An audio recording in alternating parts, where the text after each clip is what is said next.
گڵشەنی شعر گڵشەنی شعر لەو شەونمی بربەیانە نگینتری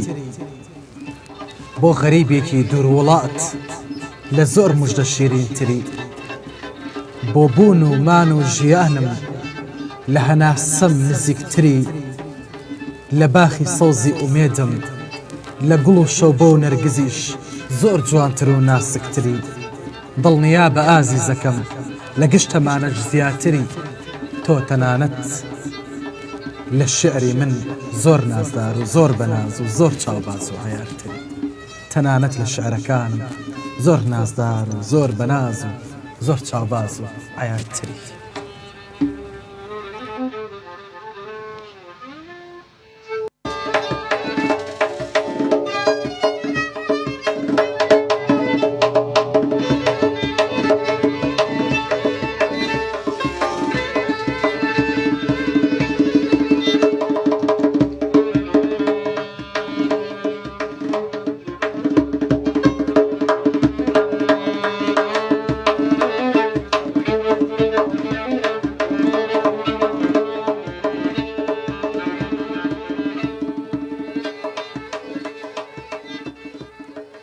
بینەرانی گەڕیان میدیا بیسەرانی ڕادیۆی گەڕیان خۆشحاڵین لە ئێوارێکی تری ئەم سێشەمەی لە بەرنامەی گڵشەنی شەعر بە ئێوەی ئازیز و خۆشەویست شادەبینەوە سڵاوەکی پڕجوانی و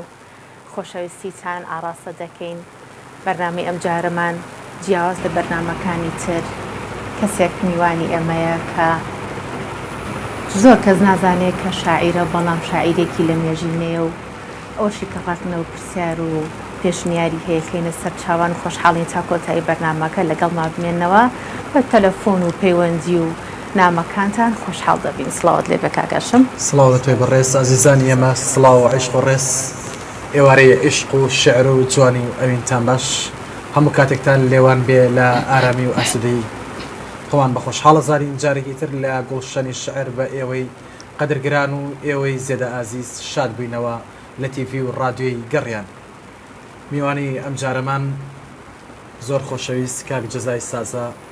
کاک جەزای ساز زۆر زۆر بەخێر بێ فەرموو سڵاوی خۆت بە بینەرانمان بگەێنە. سەرەتا ڕێز و سڵاو هەیە بۆ ئێوە سوپاسی ماندوو نەبوونتان یەکەم کە ئێوە ماندوو نەناسانە لە خزمەتی ئەدەب و فەرهەنگی نەتەوەکەمانە لێرە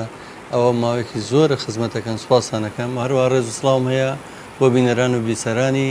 ڕادیۆی میلی گەڕیان گەڕیانێزی گەڕیان میدیا چاوی یەک بێشاماچەکەم سوپاسانەکەم ئەم ئێوارەیە من جیاوازترە بینن هەندێک ڕاستی هەیە لەبارەی منەوە ئەیبیستن لە زاری خۆمەوە لێرە لەگەڵم خۆشەویستانە ڕەنگە نەتانزانی بێ لەبارەی ژیانی منەوە. زۆر بەخێر بێ کاک جەزا ئێمە ڕکلامی بەرنامەکەمان کرد زۆرێک دەیان و کاک جەزا شاعرە کاک جەزا و شعر پێم خۆشە هەر بە شعرێکت وەڵامی و خۆشەویستانە بدەیتەوە و داخڵ بە بەرنامەکەی ئەو ڕۆمان بیت. حەزەکەم بە یەکەم شعرم حەزەکەی ئەوە ناکەنەوە لەبەرمە لەبەرەوەی ئەو یەکەم شعرم تا ئێستا کاریگەری زۆر لەسرم بەجێهێشتووە لەبەرەوەی کاتی خۆی بە ئازارێکی زۆر و شعرە لەدایک بووە ئەو شعرە کاتی خۆی کراوە بە ئاوازێکیش دوای شعرەکە حەزەکەم کاگڕێباز هەم ئاوازەکەش ئەگەر یارمەتی من پێشکەشتان بکە یعنی کاتی خۆی ئەو شعرە زۆر هانیەم کە پێویستیکی زۆر زۆرم هەبوو کە من ئەو شعرە بنووسم بۆ ئاوازەکەی خۆم لەبەرەوەی ئاوازەکە هەر ئاوازێکی زۆر خەمناک و ئەوەیە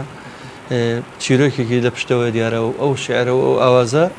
کە بەدەنگی هونەرمەندی دوورە وڵات کاکە دڵشاد کوێستانی ئەو ئاوازەمە تۆما کردووە شعرەکە شعری خۆم بۆ حەزەکەم سەرەتا شعرەکەتان بۆ خوێنمەوە دواتریش گوێبیستی ئاوازەکە و شعرەکە بن بەیەکەوە گەری هاوکارم بن. بەناونیشانی چ کاک جەزا شعرەکە؟ بەناونیشانی هەرچەند دووری لێ لەکەیان نووسی ساڵی 1986 لە پێشەوەش تێکەڵاو بوو بەڵام نووسینەکانم پەرژەبڵایەکی زۆریان پێوە دیار بوو جارە هێو کاتانەی تەمەنی بڵێم هەرزەکاریم بووە خۆم ناتوانم پێیان بڵم شعر بەڵام ئەمەیان لەتر لەوتوان لێەوە بڵم دەستپێکی شعر بۆچکە هەر لە ساڵی 86 دوای نووسینە و شعرە و چەند شعرێکی تر لە یەکەم کۆڕی شعریا بەشداری بکرد لە ئێوارە کۆڕەکە. سوپاسەکەم. هەرچەند دووری لێم بەڵام بزانە لام خۆشەویستی وەگە و چاوانە هەردەم وێنەی تۆ لە بەرچاومایە خۆشەویستی تۆ لە ناو دڵمایە هەتا بمێنم عەشقت ئەمێنێ ڕۆژ بە ڕۆژ زیاتر پەرە ئەسێنێ منیش پەیامی عەشقم وەک جاران ئاسوودەی کردوم وەک دەردەداران. دیارە ئەو شعرە 4 کۆپلە بووە داوای لێ نەکەم شعرێکی کورتە لەبەرەوەی بۆ ئەو گۆرانیە بۆ ئەگەر کاگڕێباس گۆرانیەکەشمان پێشکەش بکە ئەگەر ئێوە ژاوکار یارمەتیم بن بۆی کە بیسەران و بینەران یەکەم هەوڵی شعری و ئاوازانانی منیان گوێ لێ بێ سپاسیان.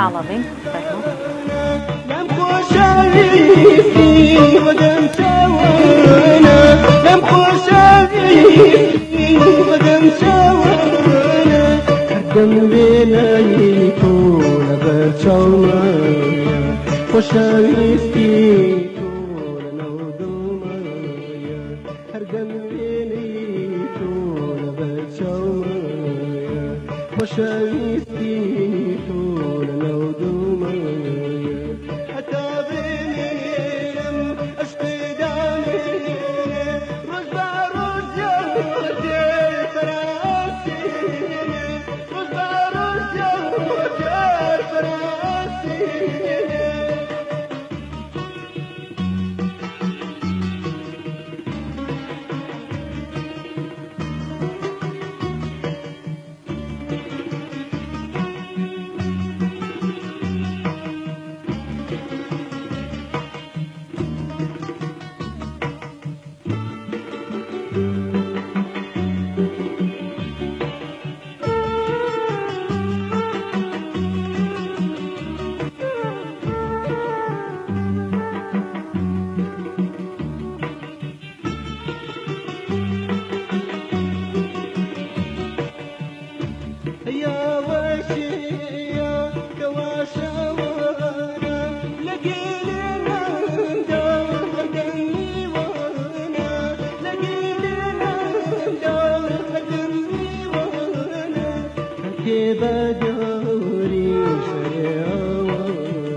ئاوازەکەشی خۆت بوو؟ ئاواز و هەنراوە مۆسیقاشی خۆمە. بۆچی هەوڵت نایەوە خۆت ئەم گۆرانیە بڵێوە بەو ئەحساسە جوانە هەرچەند ئەو گۆرانی بێژەش و توێتی؟ من لێت ناشەرمەوە خۆم کات خۆی ینی ئەم ئاوازم بە دەنگی خۆم ئەوە بەڵام دوجار کاک ئەو کاتە نازاوەکە سیا کوێستانی بوو دواتر ناوی خۆی گۆڕیەوە بە دڵشاد کوێستانی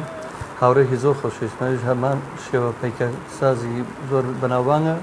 شێوەکارێکی زۆر بە ناوداری کووردە بۆ شاعیریشە لە هەمان کاتە دەنگخۆشێکی ئاواشەکە حەزم کرد ئاوازم بەخشم بەو دیار بۆویش معانەتێکی لەو جۆرە هەیە بۆ حەزی کرا و بڵێ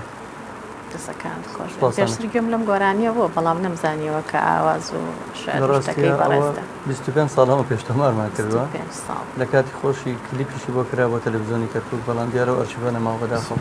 ساکەواتە بگەڕێنەوە سەرەتای تێکەڵبوونی تۆ بە دنیای هونەر و میوزیک و شعر و گۆرانی باسێکمان لەوە بکەیت چۆن بوو هاتیتە ناوەم دنیاەوە کێ هاندرت بوو من ئەتوانم بڵم لە سەرەتاییەوە حەزم بە خوێندنەوە زۆر پێشنووسی کتێبخانە هەبوو ناو قوتابخانەکانە لە قوتابخانەی ئێمە خۆشبەختانە قوتابخانەی مناڵانی بێخود کە ئەو قوتابخانەی بێخودی سەرەتایی ببوورات کە تیپ مەسقاکەمە نایتی مناڵانی بێخود بوو لە ناو قوتابخانەکەمانە کتێبخانە هەبوو مامۆستا سابر ئازەبانی کە خۆی نووسەر و نووسەرێکی ناودار بوو ئەو مامۆستای کوردیمان بوو ئەزانی من هەستم بۆ خوێندنەوەی زوو کتێب وەرەگرتووەم بردەوە تەنان منی کرد بە لێپرساوی کتێبخانە وەکو مناڵێکن لە تەمەنی پێنجی سەرەتایی باسێکی بەتیم ببێت لە پێنجی سەرەتاییەوە باوەڕکە هەر ئەو کاتە تەنان شتم هەیە ئەو سەردەمەکە نووسیومە بەو مناڵیەوە بەڵام لە شعر ئەچێ و لە شعرش ناچێ دوای ئەوە کە گەیشتمە قۆناغی ناوەندی هەوڵمایە جاربەجارێ بابەت بنووسم کاریگەری زۆر خوێندنەوەی ڕۆژنامەکان و گۆڤاری ئەو سەردەمە بەیانوانە بوو لەو کاتە شۆر هەوڵم مابوو بەڵام قۆناغەکانی شعر نووسینی من ئەتوانم بڵێم ڕێک لە سەردەمی هەرزەکاریەوە تێکەڵاوبوونم بە دنیاە کە تۆ کەسێکی هەرزەکار مەسە عاشقە بێت لە عشق و عشقی ئەو عشقی کە ناوی خۆشەویستیە خۆشەویستی بۆ ڕێگەزی بەرامبەر و خۆشەویستی خاک و زوڵم و زۆرداری و ستەمی ئەو سەردەمە هەنی ئەو خۆشەویستی خاک و هەموو شعرەکانی ساڵی هەشتاکانم هەتاکو ڕاپەڕی نەگەر سێری بکەی هەلو دووبارەیە خۆی بینێتەوە ئەم خۆشەویستی ئەم خۆشەویستی خاک کاتە کاکجەزا پێش ئێمە کەوت و ئێمە وتمان خۆمان پرسیاری لێکەین بەڵام ئەو پێش ئێمە کەوت باسی عشق و خۆشەویستی کرد زۆر باش یەکەم شعرت بۆ نیشتیمان بووە یاخۆت بۆ خۆشەویستی و عشق ڕەگەزێکی بەرامبەر بووە شعرە بووە کە بە ئازار و بە گریانەوە لەدایک بووە بۆچی ئازار و گریان وەڵی ترەوە چیرۆکێکی بەڕاستی تاڵی لە پشتەوە بووە دیارە چیرۆکێکی خۆشەویستی هەبووە کە تراژدایەکی ناخۆشی لە دواوە بۆ بەسەرەن دوو خۆشەویستەکە بەیەک نەگەشتون لەو شێوەیە ئەوێش بە حکمی کللتوری تینایەتی و دەرەبەگایەتی و شێخایەتی و کەسێکی هەژار هەژارێک جا خۆ چماتە ئاهانگەکەی مردن ناوەڵان نەچمەتە ئاهانگەکە ناوەڵا ئەوە ڕێک ئەو کاتە هەرو کاتە ئەمرد مەگە بچماتە ئاهانگەکەی بەڵام مهم ئەوەیە من ئەو ئیلهامی زۆرێک لە شاعرەکانم بۆ چەند ساڵێک نەکساڵەکانی بۆ چەند ساڵێک بۆ ئازارەوە و هەتا ئێستا باشە ئەو عشقی ئێستا هەیە کاکجەزا بەراورد بە عشقی کۆن بۆ ئێستاش عاشقە بن و بە یەکیش ئەگەن بۆ تەمەنی ئەم عشقیان ساڵێک دوو ساڵە زۆر بەداخەوە ئەوەی کە من تێبینیەکەم هەموو ئەو خۆشەویستیانی کە لەم سەردەمەی مۆدرنەیە هەیە لە سەردەمی پێڵەن جیهانگیری سەردەمی بەکارهێنانی تەکنۆلۆژیای نوێ یا هەر شتێکی پێڵی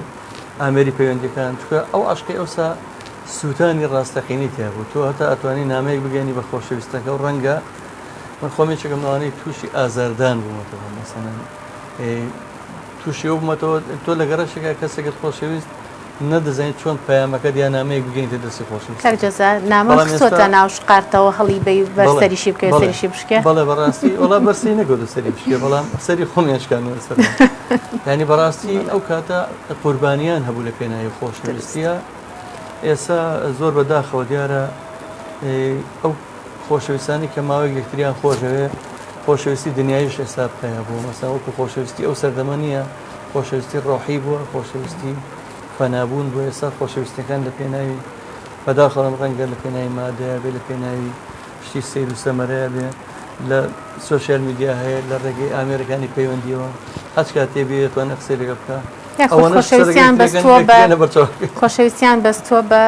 جەستە و حەزەکانیانەوە هەر بۆیە عاشق بۆ جۆرە شێواوە زۆر ینی من ئەوم زۆر پێسێرە زۆر ڕاستە ینی شەر نییە مەرج نییە خۆشەویستی ینی ئەوەی کە ئێستا بەدیەکەی ئەوەیە بەڵام ئەو سەردەما خۆشەویستی تێکەڵاوبوونی هەست و سۆز و بەس ئیحساسی یەکتری بوو تێگەشتن لە خود و لە ناخود لە ینی بەم هەموو معنە ڕاستەقینەکەی خۆشەویستی تێکەڵاوە بوو ڕۆح ئاوێتە ئەبوو بەڵام ئێستا شتەکان گۆڕاوە بۆ بە شێوازی دەستەکانە خۆش بێ خۆشەویستانم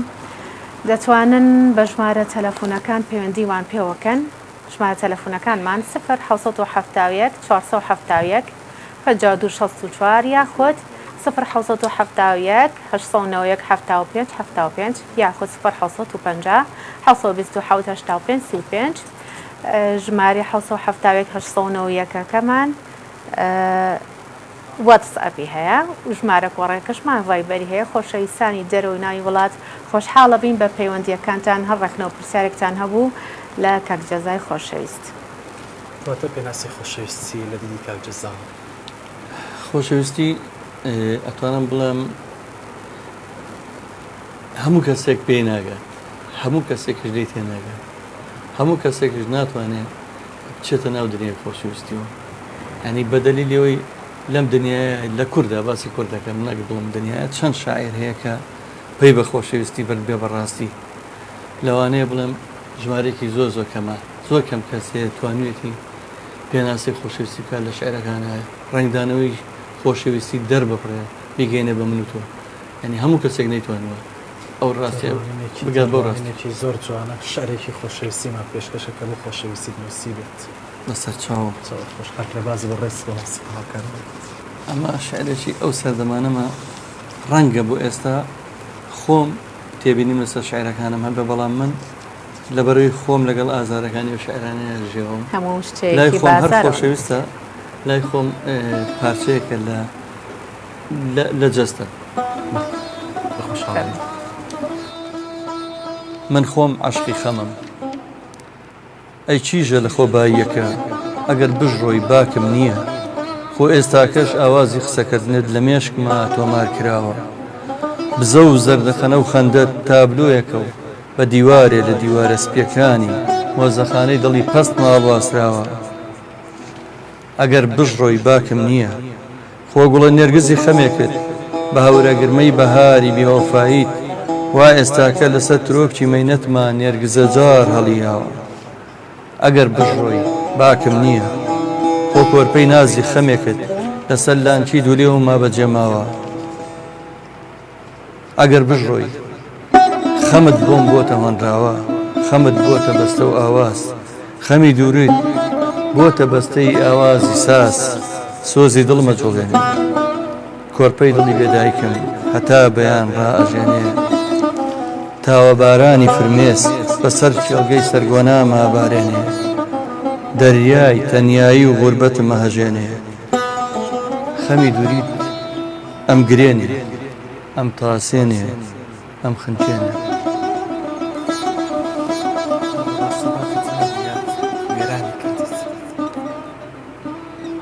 هەتا ئەمرم وێران هەتا ئەمرم وێران ئەگەر شعرەکانی من هەتا کۆم سەردەمە خوێنیتەوە هەمووی یەک زنجیرن بە دوای یەکانی، هەمووی هەر یەک تراژیدیا بە درێژکە هەیەمەوە. ژیانی کاکجەزا بکەینە تەرازویەک. لە تای تەرازوەکانە شەعر و هونەردانەی کامیان سەنگی زۆرترە لە کاکجەزا؟ ئایا ئەوەی کە بەرز ئەبێتەوە بە مانای کەمی بێبەهایی ئەو لایەنەیانە، یاخود ئەوە تا هەردووکی وەکو یەک ڕاگرتووە؟ من زۆر هەوڵمەوە خزمەتی هونەر بکەم وەکو خزمەتکردن، بەڵام ئەگەر باسی ئاواز بکەی هەتا ئێستا 32 ئاوازم تۆمار کراوە بۆ هونەرمەندە ناودارەکان کاگەر دەرفەتە بێ لە مەجایکرا باسی ئەوە ناکەم، بەڵام وەکو شعر ئەتوانم بڵێم ناڵم هەزاران بەڵام سەدان شعرم نووسی. ینی شعر بە بەردەوامی زۆر جار ئەنی شعرم هەیە هەفتێک لەمە پێش نووسیمە، مانگێک لەمە پێش، ئەنی بەردەوامم ئەو حەسرەتی لە دڵمە شعر ئارام مەکاتەوە، گەر شعر نەبووە شعر سکونەتە یاخود ئاواز خەمڕان؟ شعر لای من سکونەتە بەڕاستی، بەڵام ئاوازی شت هەیە لە خەمی قوڵە ئەوی شت هەر داناوە. بەڕاستی ئاوازم زۆرەکە، ئاوازەکانشم تەنها یەک وابزەم یەک ئاوازی شادم هەیە، ئاوازەکانشم هەر لەو ستایلەیە ڕۆشتووە تا کوێست. کەواتە خەم بۆ تۆ چییە گەیەنە کاکجەزای بەڕێز؟ بەڕاستی ڕەنگە من بە پێچوانی خەڵکەوەگە خەم نەبێ ناژی، تازەم لەگە خەم بە شێوەیەک ڕاهاتووم، ینی خەم بۆ بە سەراپە ژیان میمودا پۆشیوێنی، خەم لە هەموو شتەکان ڕنیاوەتەوە لە هەموو سیما و لە ئەو دقی لە زۆر شعرە دەرم بڕیوە ئەو دقی زۆر دڵشاد بووم لەوانێ و دقی لە هەموو کاتێک زیاتر خەم سەراپایدا پۆشی بوو.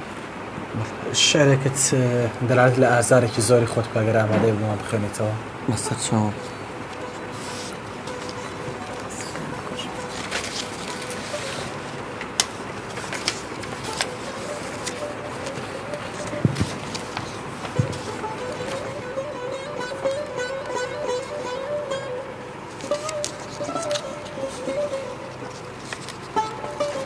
ئای لەو ڕۆژەی کەوا ئەمرم ئای لەو ڕۆژەی کەوا ئەمرم مناڵە بنێشت فرۆشەکە دێت وەک ڕۆژان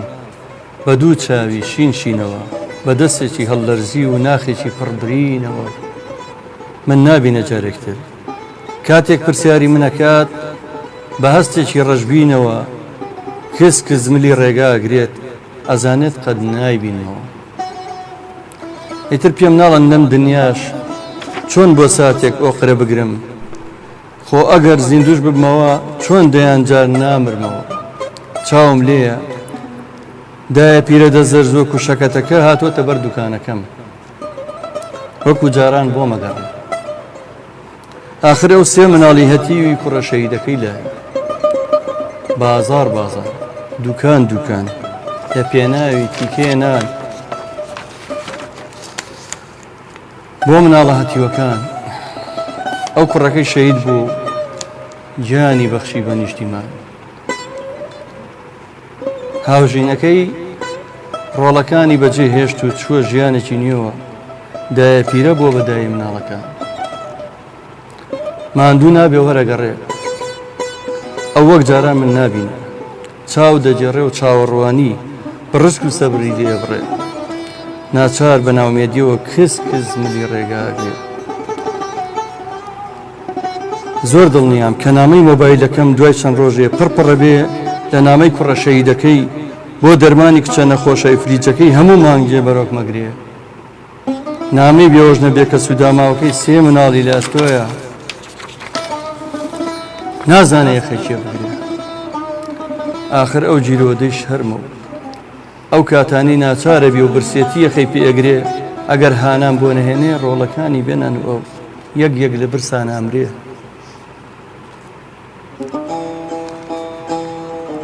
لەو لاشەوە گەنجێکی ڕنگ بزڕکاوی ڕەنگزەد و لاوازە بینم هاتوۆتە ناو ڕادۆی گەڕیان بە دوای هەری کارەگەڕێ هیچ نەمکوژێ خەمی ئەو کوڕە کوشت خەمی ئەو کچ و کوڕانە ڕۆژانە بەرۆکە مەگرێ چێ هەیە لەو هەموو خەمەی ئێوە فرمێسکەکانی من بسڕێ لێرەش ساتێ پشوو نادەن هەتا خەمی ئێوە هەبێ ناخم لێرەوە گڕەگرێ ئای خوددایە لە مەرگ زیاتر چی شەگەبەی پێم ببەخشە هەتا دڵم بەرگەی بگرێ کات خەمت نەبێ دەستەکانە خۆش بێ ئەتوانین بڵێن شعر بەتەواوی لە واقعەوە هەڵقوڵاوە پرسیاری خەممان زۆرە بەڵام سەرەتا پەیوەندیەکمان لەگەڵا با بچینە لای پەیوەندیەکەمان دەمێکە لەسەر هێڵە پەریقەرەداکەی پەریگیان سڵاوت لێبێ ڕاستان لێبێ ئازیزانم بەرنامەیەکی جوان چاودار ماچەکەم سەرکەوتن سان بۆ دەخوازم سڵاو لە تۆی ئەتوانم لەو ئێوارە ئەسپەی تاک دەبە من شارێکتان بۆ بکەم بە دیاری فەرموو نەی ئەسق ئەو کەسەی خۆشمەوی هەر تۆی هەناسەی گیانم خاتوپەری گیان لایڤەکە لای خۆتەوە کەس بکە با ئەو دڵنیانەوەی دروست نەکات سپاس دەکەین ئەو کەسەی خۆشمەوی هەر تۆی هەناسەی گیانم عەیانێک بوو چاوەڕوانی گوڵی هیوای ئەوەرانم لە ناکاوانمەی سۆزت ڕزان لەسەر ئەوینما بوویتە سەرچاوی خۆشبەختی و ئارامەیەک لە ژینما دەبا ئیتر گریانی تۆ چاوم نەکا بە هێلانە کاتژمێری چاوەڕوانی بندن نەکا لەو زیندانە تۆی ئەتوێرە و مانگ و خۆری شعری جوانی ئەوینمی تۆ حەکیمی ئێش و ژان و فاڕشگەری برینمی دەستان خۆشی و بەرنامەی سەرکەوتە و چاوی هەستێکتان ماسەکەم سڵاوەڕێزم بۆتان سپاس خاتون پەریقەرە داخی هیچ پرسیارێک هەیە بۆ کاک جەزای بەڕێز خاتون بەڵێ سپاس بۆ پەیوەندیگەت خاتون پەری دەستان خۆش گەڕێنەوە لای ئەم شعری کاک جەزا خوێندیەوە کاک جەزا ئەم شعرە بەتەواوی لە واقیعەوە هەڵقوڵەوە دروستە کە من ئەڵێم خەم بەرۆکە مەگرێت ینی کاگاسم هەندێکی ڕەنگە خەتای خۆم بێت خۆم بە دوای کاتی خۆی ئەگەر بەسم بن بە دوای عشقێکا گەڕابم کە ئەو ئازاری بەدوێ بەڵام هەندێک خەمیشیان وەکو مقناتیزێکم لاتەوە بووم بە مقناتیزی خەمێنی خەتای خۆم نی ڕۆژانە خەم بەرۆک مەگرێنی زۆربەی شعرەکان واقعی ئەو ڕۆژگارەیە کە تایەژین بەڕاستی هی میلەتەکەمە هی خەڵکی بەژمەینەتە ینی هەموو ئەو خەمانە بە منەوە نیشێتە ینی بە بێویستی خۆم ئەوەیە زۆر ئازارمەیە ناتوانم دەری نەبڕم هەر ئەم هیچ کات خەمت نەبێ هەمیشە دڵخۆش بی بەڵام هەمیشە لە ناو پۆستەکان تا خەم هەیە گلەی هەیە ڕەکنە هەیە بەڵام ڕێک پێچەوانی کاکجەزا خۆیەتی کاکجەزا خۆی واهەیە من و لەسەر خۆیە یا ئەیش شێوازێکی ئەداکردنی ئەوێت لەگەڵ خۆشەویستانیا بەو جۆرە خەمە دەرنەکەوێت ڕەنگە من ئەو شعرم ئێستاگە بدۆزیێتەوە زۆر حەزمەکەم بە شعرێک باسیەوەم کردووە خەڵک وا من بینێ کە سەراپا شادی بەخشم پێشم وتون من هۆکاری شادی بەخشینم بە خەڵک بەس خۆم لە ناخەوێران هەنی خۆم باوەڕ ناکەم وەکو مامێ من لە شعرەکانە شادیم نەزەم هەرگیز دەمدیوە نێچێکم لەو کەسانی کە خۆم ڕەنگە هیچ شادیەکم نبیێ بەڵام دایمە لە خەمی خەڵکا بۆم شادی ببەخشم بە خەڵکی تر بە هونەرەکەم بە مۆسیقا بە جمو زۆڵەکانم بەکە بەم گەڕیان میدیایە هەیە حەزەکەین دڵی خەڵک خۆشکەین بەڵام لەم ڕێکەیە تۆ زۆرێ لە خەڵکت پێگەیاند زۆر لە خەڵک پێیان کەیسە لە ترۆ بکەن ئەم کەسانە بە وەفا بوون بەرامبەر بێتەوە یا بێوەفا بوون بەرامبەر بێتەوە وەڵی لە هەموو دنیا هەر لە ناو گوڵیش لە ناو باخشە گوڵ و دەرچیش هەیە لە هەموو شوێنێک باش پەیامی تۆ چییە بۆ ئەوە وەڵا پەیامی من هیچم لە کەسیان نوویستۆ لە دنیا بەڵام هەندێکیان تەنانەت کە دیدارێکەکەن ئەتوانم بڵێم یەکەم شعری هەندێک شاعری زۆر ناودارەیە حەز ناکەم بڵێم من کردومە بە گۆرانی دوای ئەوە بە شاعرێکی وان ناودار یەک دوو شاعر هەیە زۆر زۆر بەناوبانگ ئێستا یەکەم شعریان من کردووە ئاوازم بۆ داناوە بۆ سامان عومەر و هەندێک هونەرمەندی یەکەم دەستگیرۆییان من کردومە یەکەم ئاواز و دوم ئاوازشیانی من بووە ئێستا لەناو ئاسمانی هونەرە ئەستێرێکی ناودارن بەڵام هیچ کات باسی ناکەن ئەڕۆڵەکە کاشم چۆن ئێوەی شاعر زۆر چۆن ئێوەی شاعریش زۆر جان مافتان نەخورێت هەندێک جار هونەرمەندەکان باسی ناکەنەوە یا بە بێویستی خۆتان بکارێن بەڵام منیش چەندین کەسم لەو شێوەیە ئێستا گەیانوتە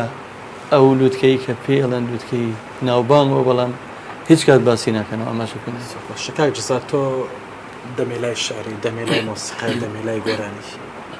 بە پێویستی زانم پرسیارێک ئاڕاستی بە ڕێزت بکەم وەک دەزانی وەک ڕۆنە شعر دڵی گۆرانیە بەڵام بۆچی وەکو پێویست ساوڕ لە شاعران نەدراوەتەوە ئایا ئەگەڕێتەوە بۆ بێباکی هونەرمەندان یاخود بۆچی زۆر بەداخەوە خۆی زۆر زۆر ڕاستە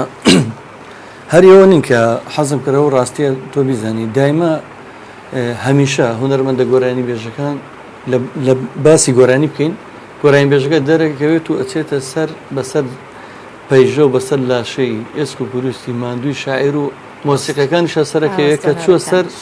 لووتکەی سەرکەوتنێتی دوایی ئاوڕێک بۆ دۆوانایەتەوە چێ لە پشتیەوە بوو نە مۆسیقەکان هەموو کات ژەنیارە هونەرمەندەکانیش مافیان خوراوە هەر باسیشی ناکا بڵە چێ منی پێگەیان چێ ئاوازی بۆ مندانا چ شاعرێک بۆ شعرەکەی بۆ من بەکارمێنا پرسم پێکرد پێم نەکرد لە کاتێکە لە وڵاتان مافی خۆتان نەزانن چەند پارێزراوە مافی شعر چەند پارێزراوە مافی گۆرانی چەند پارێزراوە من بیرم ێ ساڵێکیان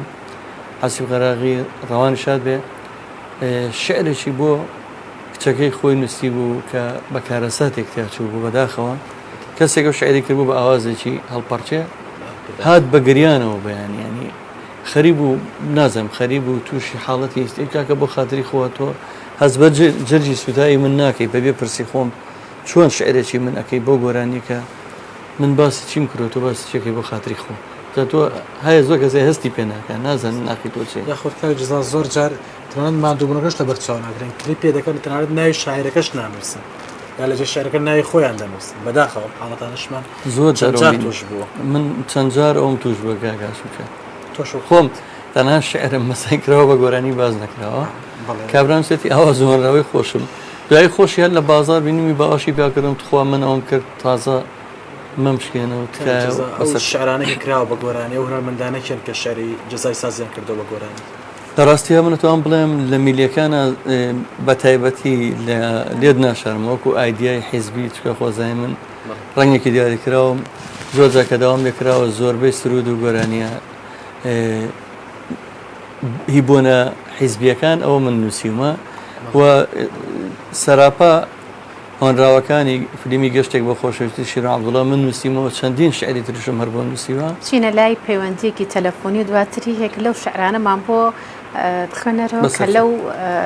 فیلمە هەبووە بەس ئەوم لەبەر بێ باش ئەترسمەوم پێێنێ یەکێکیشیان هیچیانە باوەڕ ناکەم پێیان زۆر باشە پەیوەندێکی تەلەفۆنیمان لەگەڵە ماجید زیرەک کاک ماجید سڵاوت لێبێ سڵاو لێوەی بەڕێز و خۆشەویست ئەم کاتەدان باش ئەم کاتی تۆش باش سەرچاوانم دەستخۆشی بۆ خات و ئارەزوو کاکە کاگاش کاک ئەوەی تلام بێتووە کاکە ماجدی بەڕێز سپاس بۆ بەڕێزت بەناوی کاکە ڕێبازیش سپاس دەکەین دەستخۆشیان لێکەم کاکە ماجد نووسیتە لە ساڵی 1990 ئاوازی بۆ مندانەوە باسێکی ئەومان بۆ بکە جەزا دەستێکی باڵای هەیە لە شعر و لە ئاوازدادێرەش بەڵێ کاک جەزا ساڵی 99 ئاوازی بۆ مندانەوە بەڵێ بۆ کام گۆرانیەت کاک ماجید یان بۆ کام گۆرانیە گۆرانی خۆشەویستیت بارانێکە خاکی کەم ئەشواتەوە خۆشەویستیت بارانێکە ئاوازێکی پرسە باە و دڵم ڕووناکە کاتەوە ناتوانیەوە پێشکەشمانکەی بیتێکی کاک ماجدی بەڕێز بەسەر چاو لە خزمەتین بەدڵەوە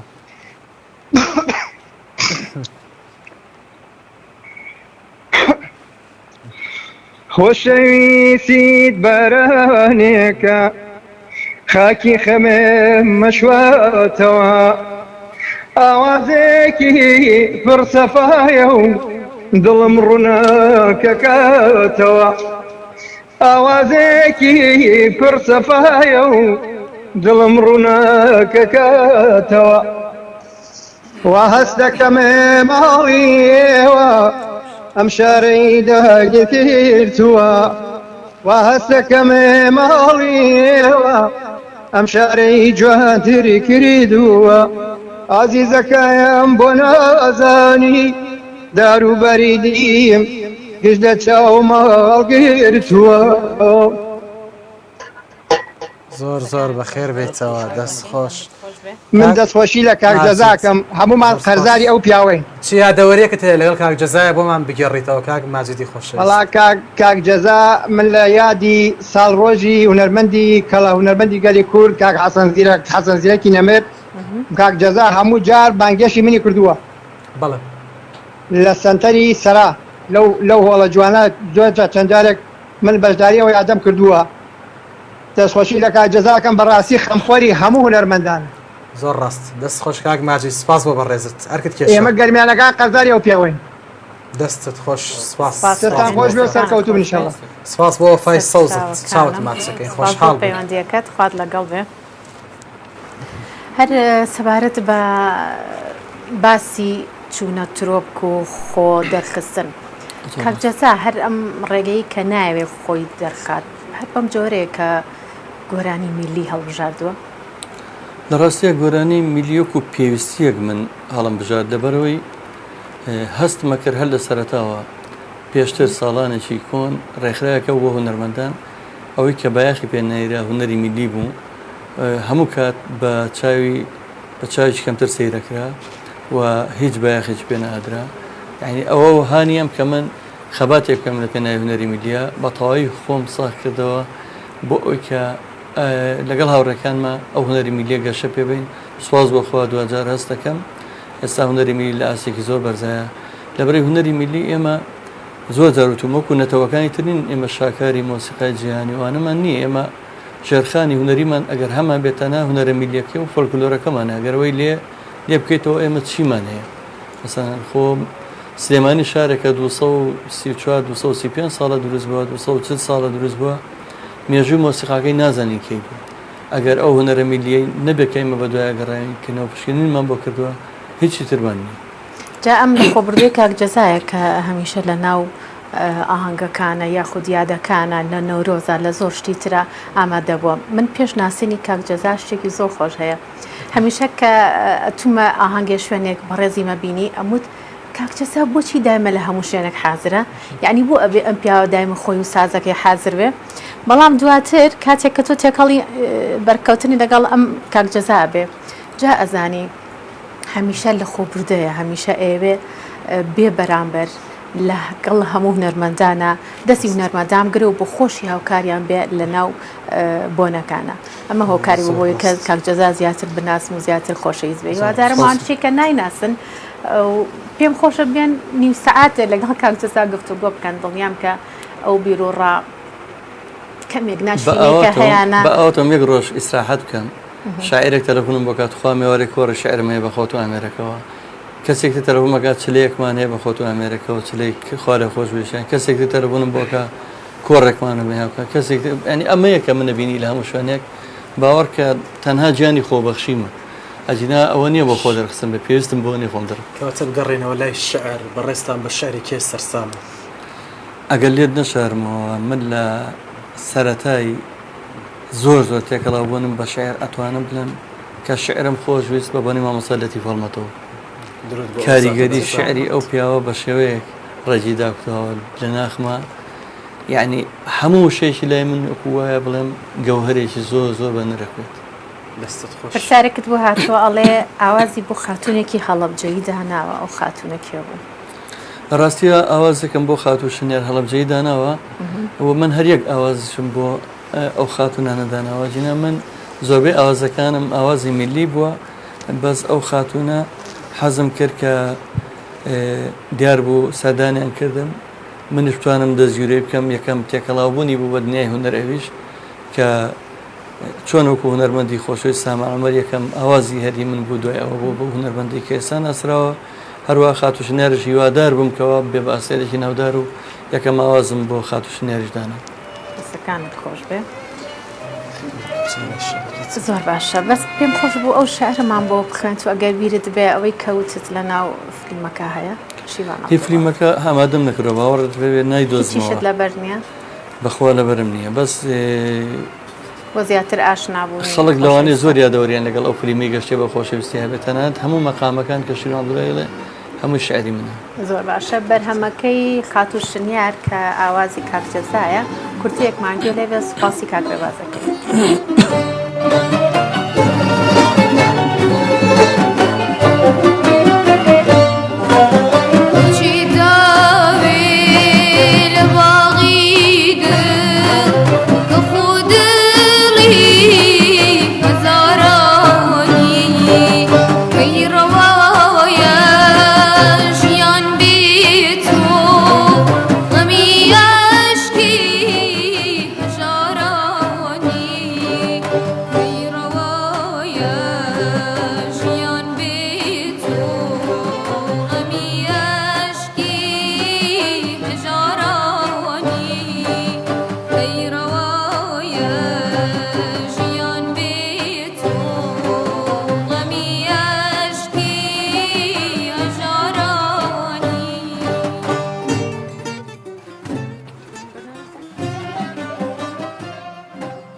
سپاسەکەین دەستەکانە خۆش بێ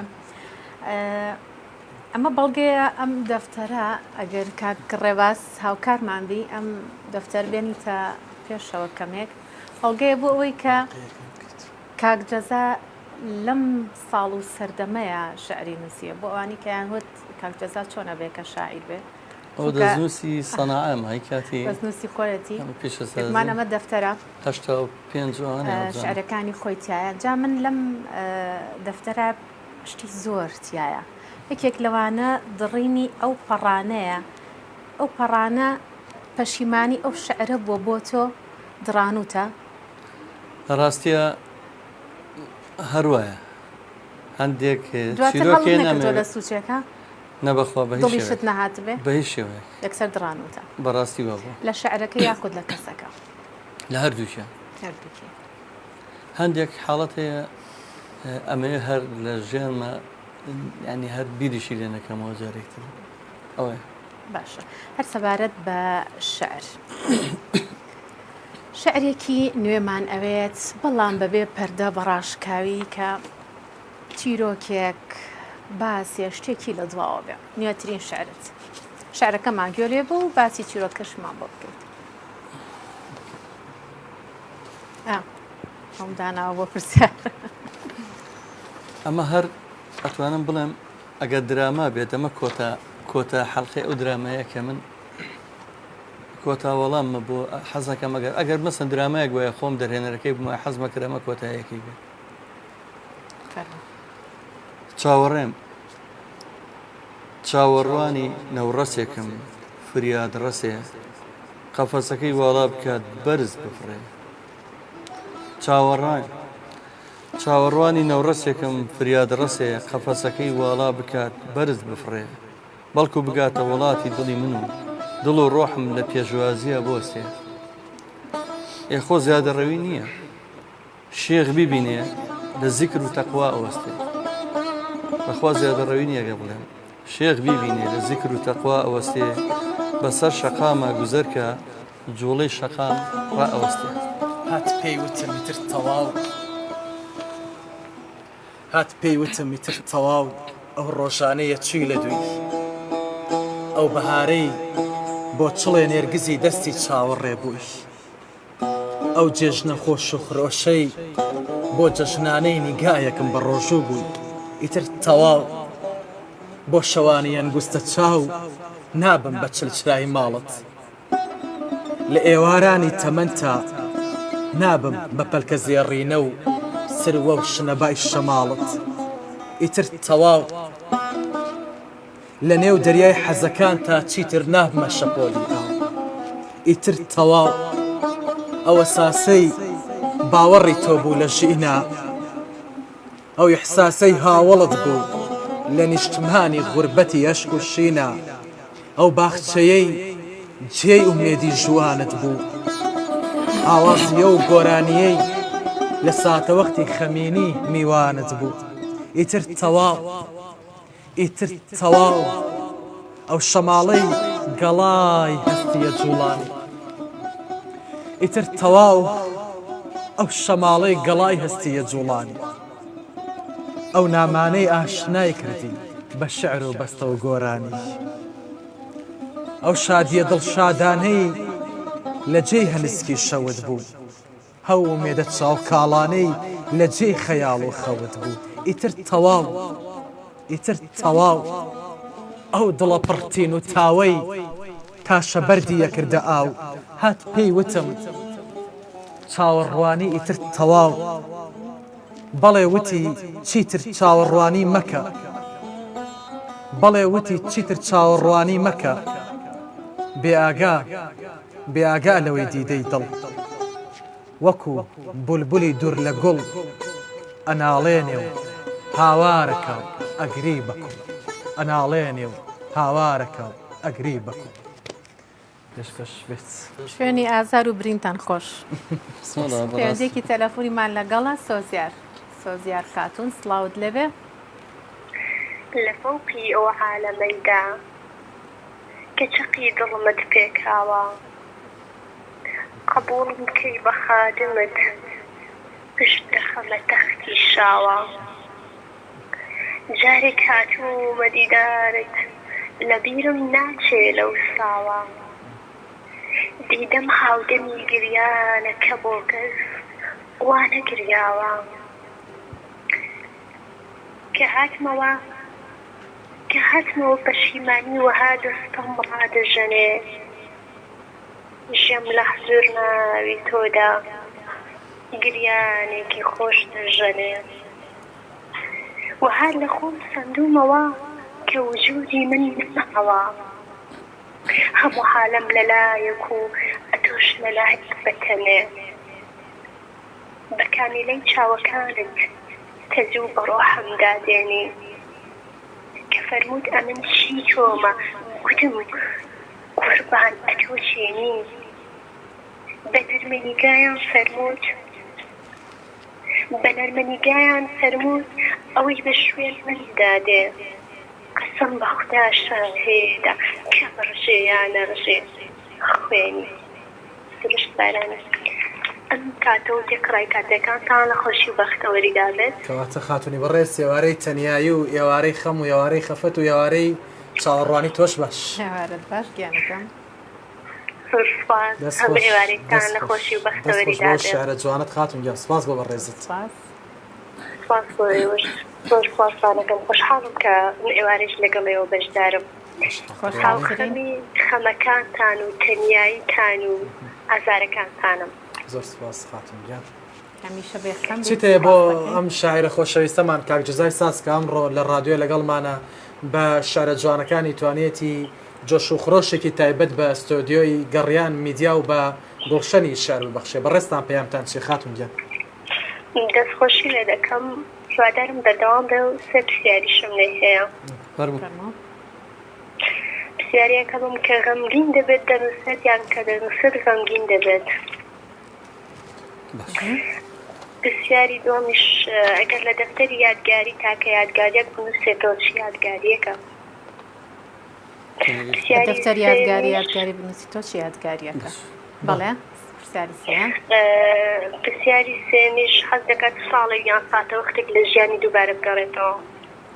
ساڵێکە دووبارە بێتەوە پێت خۆش بێت زۆر باشە زۆر سپاسانەکەم دەستەکانت خۆش بێ ئەزیزم سپاس بۆ پەیوەندیەکەت ئەوەندەی لە پرسیارەکانی تێگەشتمەڵێ کام ساتانە تۆ زیاتر خەمگین و خەمبار و دڵ پڕخەفەتە بێت وڵی ئێوە خۆتان هەردووتان شاعرن ڕەنگە خەمجینی بەدەستۆ نییە ئەنی وەکو پێم وتی وەکو مقناتیزەکە و خەمە یەخە دەگرێت لە شعرە ئاماژەم پێ ئەوڵم خەمی خەم ئەگرێت بەڵێ ئاماژەت پێداوە هەر لە ناو گەڕیان میدیا دانیشتووە هاتووە خەمەکە هاتووە یەخەیەکری یاخود ئەڕواتە دەرەوە لە جادە دیمەنێکە بینێ ناخێشێنێ یاخود مناڵە شەهیدێکە بینێ یا بیرەوەریم گەڕێنێتەوە بۆ ڕۆژێکی تاڵ و یەخەمەگرێت خاڵی دووەمی باسی یادگاری هەموو یادگارێکە نووسێ بەڵام با پرسیارکەی بۆ چشنە لێ بکەین کام یادگاریە نانووسیتەوە لە دەفتەری یادگاریت گەر تاقە یادگاریەک نەنووسیت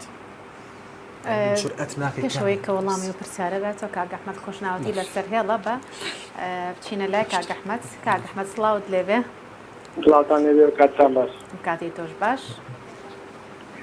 دەستخۆشی بەرنامەتان لێ دەکەم یاخوا سەرکەوت و سەرسباز ئینشاءالله سپاس دەستی تۆش خۆش بێ بۆ پەیوەندیەکەت بۆ کە هەمیشە هەرکاری کارمەندانی گەڕیانی لە خزمەت ئێوەدام یاخوا سەرکەوت و من سەرسبازن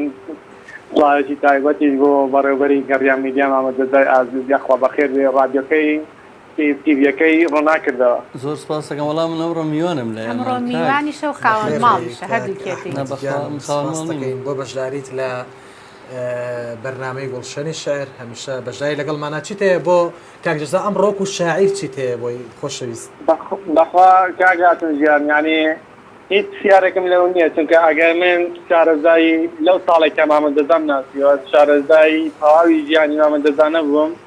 شارەزای سەتا حەفتاپێنجی ژیانی مامەندەزان کەواتە توانین بڵێ ئێمە سپرایزێک بوو بۆ تۆش کە لەم بەرنامەدا وەکو شاعیرێک بۆ شارە جوانانەی بەرنامەکەی ڕازاندەوە بێگومان ڕوخسەتی شعرێک بخوێنمەوە فەرموو عەزیزم بنو ڕۆحم پێخەفت بێ دڵم سەرین چاوم سرا خۆشم لەگەڵ ئەستێرەکان ئیشک دەگرین بنو گیانم زۆلانە بێ بۆ ڕاژەنینی گیانی تۆ سۆمای چاوم ڕاخرێت بێکە هەستای بەسەریا بڕۆ بنو هەتا بە ئاگادەی من نیگابانی ڕێگاتم نەبا دەنگت بێزارت کە من پاسەوانی دەرگاتم تۆ بزانی یان نەزانی ئینەم دەکەم بە بەتانی ڕۆح و دڵم بۆ تۆ کردۆتە دۆشک و ڕام خستۆ بە تەنهانی چونکە تۆ خۆت خانومانی میهرەبانی لە ناو جیهانی دڵی من تەنها جوانی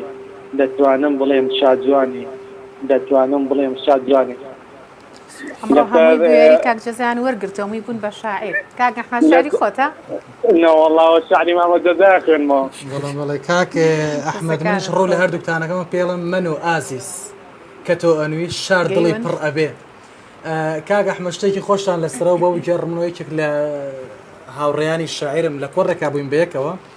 کەبەرەکان دەنگی ئەداوە باشە کەشێکی زۆر خۆش دروست بوو کورتی لە شارێکی وت بۆ حەزەکەی بێتاقەت بم توخوا من و هەستە لە خەو بەس تاقەت بم ئەم بمە دەنگی داوە بم یادەوەریەکی زۆر دەست خۆش بۆ شعرە جوانەی کاک جزای ساز کاک ئەحمەد بەڵێ کاک ڕێباز دەڵێ هەمووتان گەیون چی بکەین کاکە ئەوەی لەگەڵ مامە جەزا بیژی وای لێ دێ زۆر باشە دەزەکان یەک دوو شارێکی مامە جەزایە لای خۆم پاراستمە هەڵم گرتووە دەستی خۆش بێ ڕاستێکە ئەو شعرا خۆی دیزاینی بۆ کردم تۆش خۆش بێت یاخوا لەستان ساق بێ و سەرکەوتە بن ئینشاڵڵا هیوای تەمەندێکی لە ساقی بۆ تۆ بۆ مامە جەزا سپاس بۆ پەیوەندەکەت ڕێزێکی تایبەتی بۆ کاک ڕێباز با لە بیرم نەکرد بێگومان سەربازی من ڕێباز لەستان ساق بێ سەرکەوتە بن سەرچاو خوارد لەگەڵ بێ پرسیارمان نەبوو پێش تەلەفۆنەکان دوو پرسیارمان هەبوو وتی چی یادەوەرێک نانووسیتەوە جرئەت ناکەی چی یادەوەریە بنووسیتەوە قەڵەمەکەت ڕێگرە وڵی هەندێک شعر نووسیوە لێرەشە پێمە بەستەنان حەز ناکەم بشی خوێنمەوە سەردەمی شەڕی براکوژی هەرگیز ناینووسمەوە ساڵێک کە ئاواتی پێ بخوازی دووبارە بێتەوە یاخود شتێکە ئاواتی پێ بخوازی دووبارە بێتەوە 86 کەواتە چیرۆکی 86 مان بۆ بجێڕە باشە بۆچی 86 من پێم وابوو من و تۆ پێکەوە چین پیاسەیەکی ساڵی 85ەکەی لێ ئەڕۆین بە بێزەنگی لە ساڵی داوای لێبوردنتان لێکە من چەند دقەیە لێتاندا ئەمڕۆم چکە بڕاستی من لەنەوە دووە هاتوومەتە بن جارەکە منیتیانی بم بینە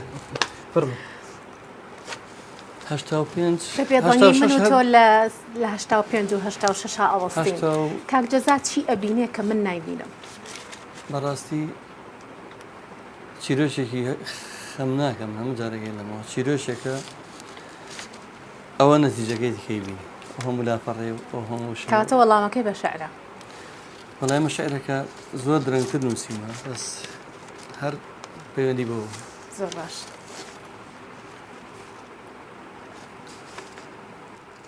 وشکە ساڵە خاچی دڵم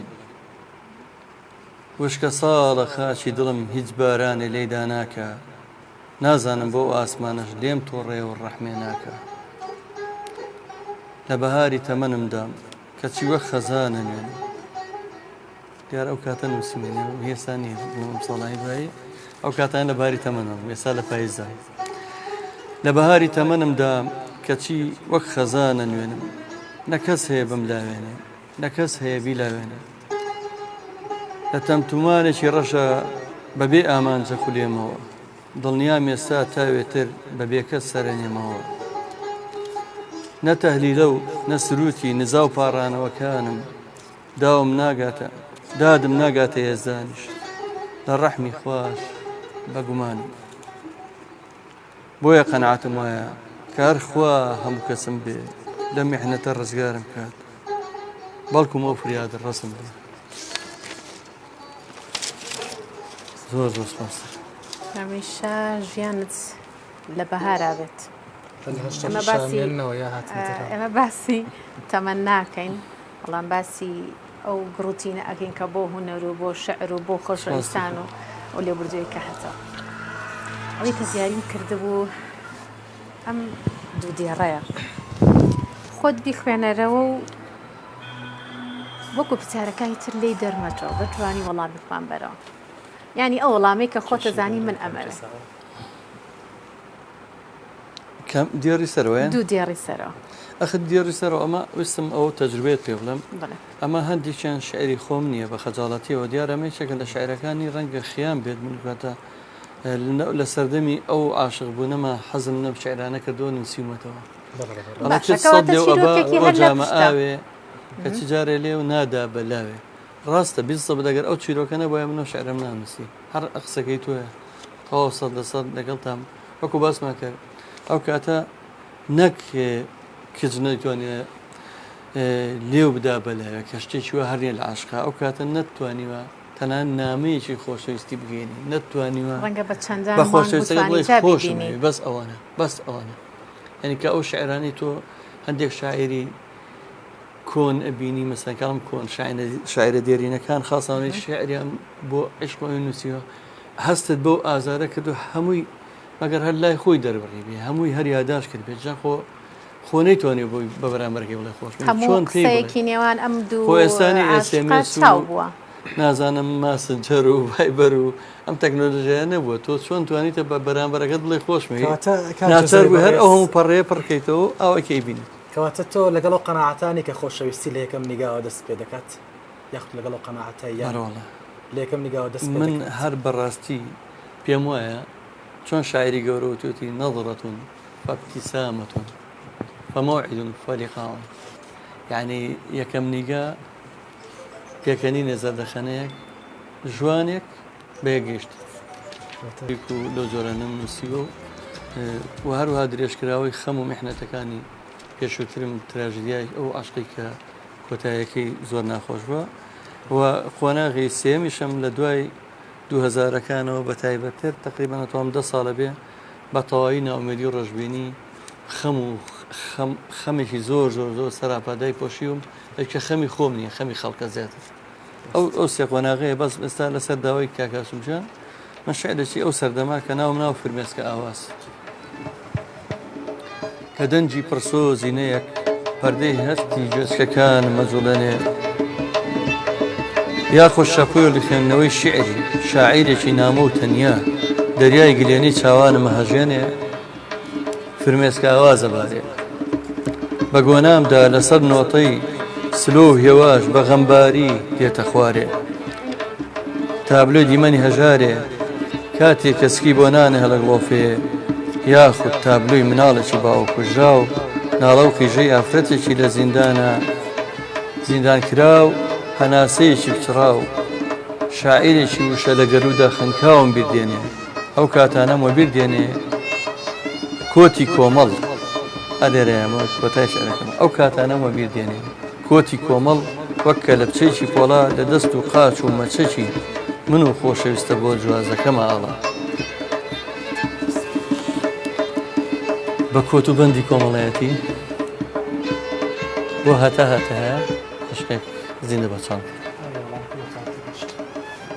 کاتە بە حرمەتی ئامادەبوونی کاجزای بەڕاستی ماخۆشی گەمان لە شعرێکی بەڕێزیشی ئەرەوەڵا لە ئێستادا سوپاسان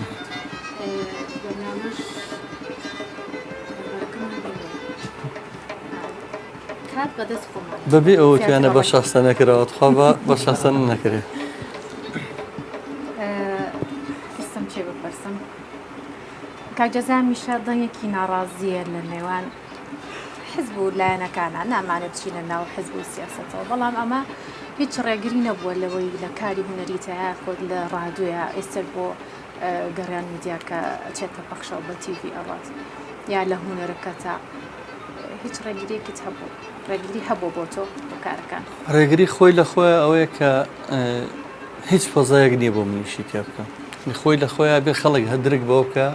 لەبەری من دەنگێکی ناڕازی هەمیشە تووڕەم لە نائەدالەتی و ناداتوەرۆری من بەڕاستی خاوەنی ئایدیایەکی حیزبیم کە شانازی پێوەکەم مێژوویەکی زۆرم هەیە لەو حیزبەیە کە جێی سەروەری و شانازیمە ئەوش حەزەکەی وتمان با باسی حیزبایەتی نەکەین کە یەکێتی نیشتیمانی کوردستانە هەموو شعرەکانی سەردەمی گەنجێتیم ئەگە باسی شعرە نیشتیمانەکەم کەی باسی خەبات و تێکۆشان و پاڵە و ڕەنجەران و تێکۆشانەوانەیە بەڵام بەداخەوە کە ئێستا حیزب بۆ بە ئامڕازێک لە هەموو دنیا بە تایبەتی لە کوردستان هەموو حیزبەکانیش نەک حیزبەکەی من یەکێکمانی کە ناڕازیم بەرامبەری ناداتپەروەری ناڕازیم بەرامبەری خراپ بەکارهێنانی دەسەڵات و ناڕازیم بەرامبەری دزینی قوت و سەرۆت و سامانی خەڵک و برسیکردنی خەڵک بەو شێوەیە کە ئێستا هەیە بەڵام هەموو ئەمانە بێگومان ڕێگری بوون ئەگەر ڕێگری نەبوونە پێشتر لەم هەوڵانە هەبووە میدیایەکی لەم شێوەیە هەبووە بە چەندەها کەناڵ هاوکاری کراوە بەڵام ئێمە لەو ڕۆژێم کەناڵەمان هەیە هیچ کەسێک بە چەپکە گوڵێکیش بەسەری نەکردونێتەوە ڕێگری چیە ڕادیۆیەکی سەر بە خۆدانێ بەبێ لایەن هەموو ئەوانی کە بە ئێمەشەوە بە خۆشحاڵیەوە کە خۆبەخشانە لێرە وەڵای من نازانم بە چ زمانە سوپاسی ئێوە بکەم سواسی هەموو کەسانی لە گەڕێمی دایشەکەن کەم کەسێ باوەڕکە هەموو کارمەند و هەموو پێشکەشکار و پەیامنێر و تەکنیکەکانی ئەم کەناڵە هەمووی خۆبەخش و بێ بەرەمبەرکار نێوەندەیە شتێک بڵێم ئەمە قسەی زۆرێک لە خەڵکان باشە دەڵێن لە بەرامبەر ئەو کار و خزمەتانەیەکە کاجزای ساز کردێتی دەیان قات پاداشکرا وڵی خۆزگە حەزمە کرد جارێک ئەسا مادەم ڕاستە خۆیە بەداخەوە ئەگە ئێستا بینەریشمان نەبێ بەس حەزەکەم ئێستا ئەمە تۆمار کرێت و دوایی ئەگەر دوایش بیگەنە ئێوە ژمارەی مۆبایلەکانی ئێرە هەچ کەسێک لە کۆمنتە لە پێیجەکەمانە بەنامە سوپاس هەموو کەسانە کە مەگەر یەکێک لەو پاداشتانە باس بکەن من لەکوێ پاداش کراوم من لە هەموو ژیانمە زۆر بە بێمنەتی لەم سەروەت و سامانی خۆم لە پێناوی یەکەم بیر و باوەڕەکەم داناوە دووەم شارەکەم داناوە سێم چالاکی و کارە خۆباشەکانم داناوە نەک بە پێچەوانەکەیەوە مەسەرەن هەیە کاری مرۆیی و کاری خێرخوازی بۆ خۆدەوڵەمەندکردن بەکارهێنێ بینیمانە و هەیە حیزبایەتی و خەباتیشی هەر باماشەوە بۆ خۆدەوڵەمەندکردن و بۆ ژیانی شخصی خۆی بەکارێن بەس من پێچەوانەکەی ئەوەی کە من بناسێ لە نزیکەوە هەموو ئەوە بینن بە واقعی بە چای خۆیان تەمە یەک لە ناو دنیای هوەر و ئەدەب و شعر و هەموو ئەمانەیە زەمان بگەڕێتەوە هەر ئەم ڕێچکەی هەڵبژێری لێ ناشارمەوە نازانم لێرە دووڕیانێکی زۆر زۆر ناخۆش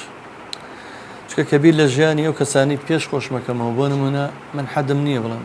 ئەوکو پیرەمێر دەبم بەڵام تۆ سێری ژیانی پیرەمێر بکە بەخۆ بەخش خەڵکی فێریەوە کرد کە سرود کا بە بنەمایەکی سەرکی لە ناو قوتابخانە و لە ناو مناڵان و لە ناو نەتەوەکەمانە خەڵکی فێرکردکەوان یادی نەتەوەیەتی و جەژنی نەتەوەیەتی بکاتەوە لە بەرامبەریەوەیە باوەڕەکەی بە مردووی ژوازێنێناناک پەیکەرێکی هەبوو لای سێمانی پاڵاز بوو خەڵک بە پاسکەیان و دابەزینیان و لای مەیمونونەکە دابەزین هەیە بە زیینویش کە لە ژیانە بوو تەماتە بارانیان نەکەیان و ئاگرپەرست ئەمەنی ئاگری نەورۆزی کردەوە کە بە هیچ شێوە ئاگرپەرست نەبوو پیرەمێر زۆر بەشی شیعرەکانی پیاوێکی عیرفانیش بوو ئیتر ئەو میلەتە من ئەوە نییە کاکاشم زۆر بە ڕازگوێنەوەتی من خۆم لێرە و لێ ڕۆژێش تووش سەدانتانە بەڵام کابرایم هەم ڕخنەیەگرێ ئەوە نازانم چی بۆ کردنی بەخسی ئەوان بێ من ئەبێ ئەوەی کە لە ژیانمە خۆم بەم دەستە ماندووانە بەو لە شەماندوی خۆم پەیام نەکردێ تەحەداکەم ڕۆژ ڕۆژان کۆیلی کەس نەبووم نانخۆری هیچ کەسێکیش نەبوو بەڵام لێرە ئەتر ناڵێم لەو دووڕیانەیە ڕەنگە ئەگە بگەڕێمەوە ئەو کاتە بڕیارێ ئەگەر بەم ئەزمنی ئێسامەوە بگەڕێمەوە بەڕاستی دوو دڵم چ شتێکی هوەر پەشیمانە یاخود هوەر وای کردووە شتێک بە ناچاری بکەیت وەڵی خاتوەرە ژیان من یەکشت ئەڵێم من زۆر کەس لایەنە شارەوانەکانی ژیانم نازانێ بۆ نمونە ئەگەرۆکو ئاوازانانیش باس بکەین من 32 ئاوازم داناوە بۆ 32 هونەرمەندی زۆر ناودار ئەتوانم بڵام بەگەر ناوی هەندێکیان بێنم مەحموود محەممەد میدیا حسێن بەرەم حەسەن زاید جەلال دڵشاد کوێستانی ژنە هەڵەبجەی سعدون کاکەی نازانم زۆرە ناوەکانم ڕەنگە هەمووی بۆ دانا عەبدولجەبار سامان عومەر بەڵام ئەگەر نەتەوەی ینی کورد نەبوومایە سەر یانی نەتەوەیەکی تر بوومایە مەسەن قەومێکی تر بووینایە بە کوردی زۆر زۆرپەتی ڕێزە ئاوازانە لە گیرێ لە شاعرە گیرێ لە نووسەرە گیرێ لە چالاگوانی کۆمەڵگەی مەدەنی گیرێ بەڵام بەداخەوە لە وڵاتەیە باوەڕت هەبێ بەس چاڵت بۆ هەڵەکەندرێ بەس ڕێگری دەکرێ بەس ئاستەنگە بە دروستەکە بەس ناو ناتۆرە و قسە بە دروستەکە هەنی زۆر بەداخەوە من لە پێنای ئەوشا ئەو خەباتە ئەکەین بۆ ئێستا بەردەوامین ئەم خەباتە کەلتوریەکەین بۆ چالاکی هونەریەکەم بۆ میدیامان بەیەکەوە هەموو هەوڵەوە بۆی خەڵک هەر هوشیار بێت ئەمە بەردەوامی لەو خەباتە کەلتوریە خۆمان بەڵام ئایا هەتاکی ئەتوانین من بە شعرێک وەڵامی تقریبا ئەو قسەڵەکانم ماوەتەوە گەر یارمەتیم بن ئەتوانم ئەو شعرە خۆتان وەڵامەکەی تیابینەوە بە خۆشحاڵیەوە فەرموو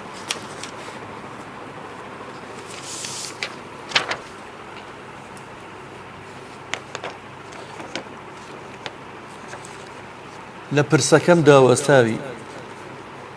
لە پرسەکەم ماوەساوی نازانم تارمایی منە بینی یاخود بێهۆ وا تاساوی لەبەر چی وا حەپەساوی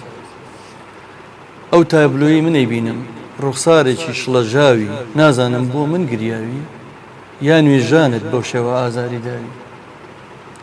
لە پرسەکەم داوەستاوی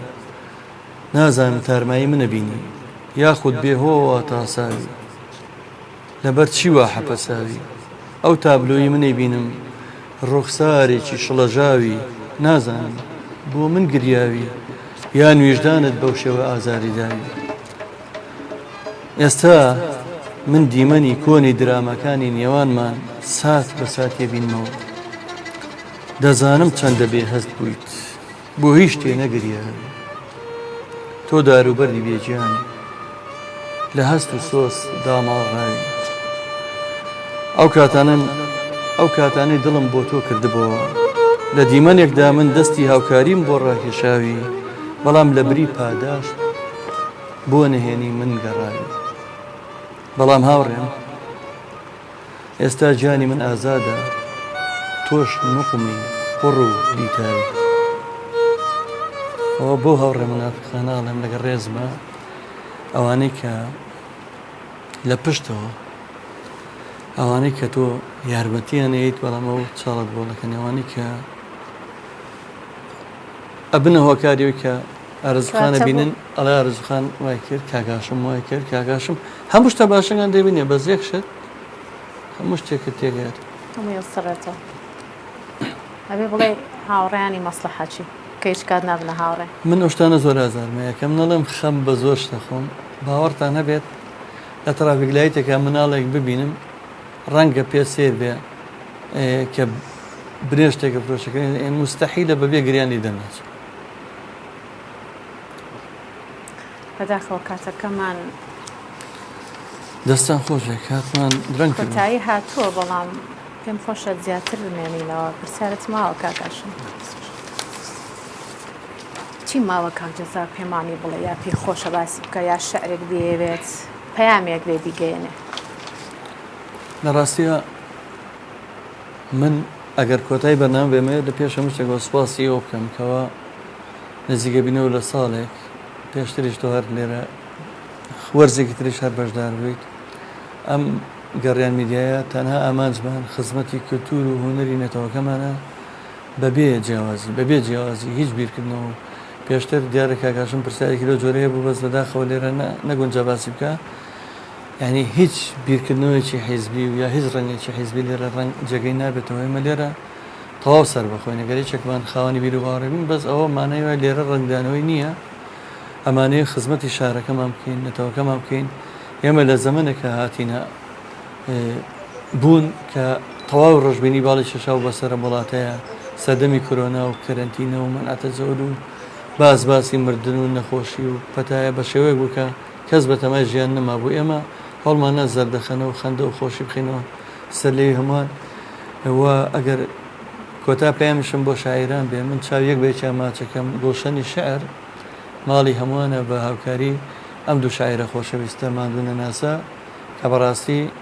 من نازانم چۆن بە چ زمانی سوپاسان بکەم و سوپاسی سەرجەم کارمەندە خۆبەخشەکانی ڕادیۆ گەڕیان بە تایبەتی جێبەجەکاریان بەرنامەی هەمیشەیی کاگرەباز و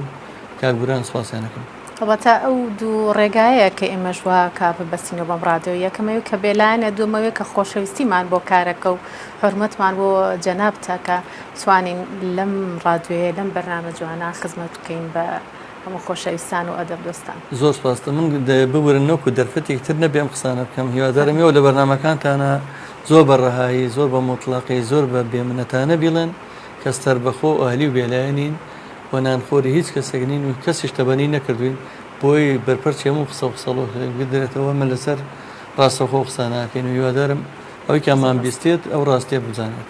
زۆر باشە دەستەکانت خۆش بێت هەچەنە میوان بۆ وەکوتم خاون ماڵیشی زۆر خۆشحاڵ بووین بەوەی کە تۆمان بانگێش کرد لەم بەرنامەیە کە هەنێ پرسیار هەبوو جێگومان بوو لە ناو خەڵکە توانیمان بەڕاشکاوانە بپرسین بەڕازیش بەڕاشکاوانە وەڵام بیتەوە هیچ ماوە کاگاشم خۆشەویستانم پێما بێ ئەمە کۆتا وەرزە کۆتا بەرنامەیە هی ئەم وەرزەمان ئەگە دەرفەت بێت ڕەنگە بەرنامێکی ترمان ماوێ بۆ ئەوی خۆشەویست ئەگەران لە وەرزی نوێە بە کاری باشتر ئەگەڕێنەوە خزمەت بە ئێوەی خۆشەویست ئازیزان بەرنامە گۆشانی شەعر لێرە جا کۆتایی هات تا بەرنمەیەکی تر و خاوەن قەڵەمێکی تری بە ئەز